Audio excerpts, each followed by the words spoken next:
Hello everyone, how are we all doing? My name is Patience Irete. I want to just use this opportunity to just appreciate every single one of you. Thank you for your support. Thank you for your comments, contributions to helping me also to learn and hear your perspective concerning some of the Bible studies experiences and revelations I have been sharing. Thank you. You are appreciated. And I always say this vision is alive because you have allowed God to use you. So today I'll be speaking to what I've titled My Battles, My Weapons. My battles, my weapons. So I'm looking from 1 Samuel chapter 17 from verse 38 to 40. 1 Samuel chapter 17 from verse 38 to 40. So this is just a case where the classical case of David versus Goliath. If you can put it like that, David versus Goliath. So here we see, when we look at verse 5 of 1 Samuel chapter 17, we have a vivid description of the intimidating stature of Goliath. At the point, Goliath was described as his spear, the spear he was holding, it's as big as a tree. So you can imagine David in his stature going to face someone whose spear alone is as big as a tree. So that is what we'll be talking about today. And when I just permit me to read 1 Samuel 17:38. 1 Samuel 17:38. When we look at first, I'm just reading from my phone here. 1 Samuel 38 says, So Saul clothed David with his armor, and he put a bronze helmet on his head. He also clothed him with a coat of mail. So this is Saul clothing David with his, that is Saul's own armor. It's like this was backstory. The Philistines warring against the Israelites, and Goliath is like their own superstar, if I can put it like that. And Goliath goes out every single day, morning and evening, to speak out to the Israelite that bring me your best soldier that can face me. If that person can defeat me, that's Goliath, then we will surrender to the Israelite army. But if I can defeat the, so this comes morning, night, every day. And this is David. His brothers, Eliab and the other two brothers or so, were there in the battlefield. David's father told David, you know what, go give your brothers food. And David, being the inquisitive person we know that the Bible has, he just asked, why is this guy doing this? Why does he just come to defy God's army, to speak things against the God's army? And David was like, who will, he inquired, what will be given to the person who defeats this man? And they told him of all the wealth and everything. And what struck David, what I think was like, this person, whoever can defeat Goliath becomes the king's son-in-law. That means the king is going to give his daughter to whoever defeats. And David was like, I want to be the son-in-law to the king. But this was made known to the king, and that's where it came to verse 38. It says, So Saul clothed David with his armor, and he put a bronze helmet on his head. He also clothed him. This was Saul's armor, his spear, his breastplates, and everything. David fastened his sword to his armor and tried to walk, for he had not tested them. David wasn't used to this kind of armor. David wasn't used to this kind of gadgets with which to war. And he said to Saul, I cannot walk with this, for I have not tested them. This is not my style. This is not my forte. Then he took his staff in his hand. So this is David, verse 40 here.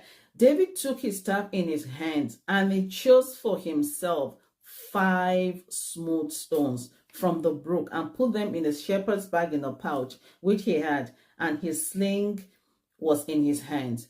So remember, our topic is my battles, my weapons. Singular battle. David's weapon for this battle was just the sling and the stones. Saul's weapons for this same battle was the spear, the armor, and everything. So for us as individuals, we all have the battles of life we are facing.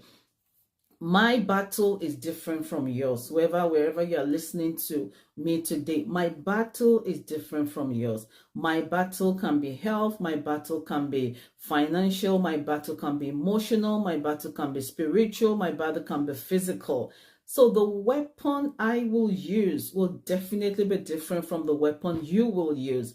But there is one or two weapons that stand out for us as Christians: prayers and fasting.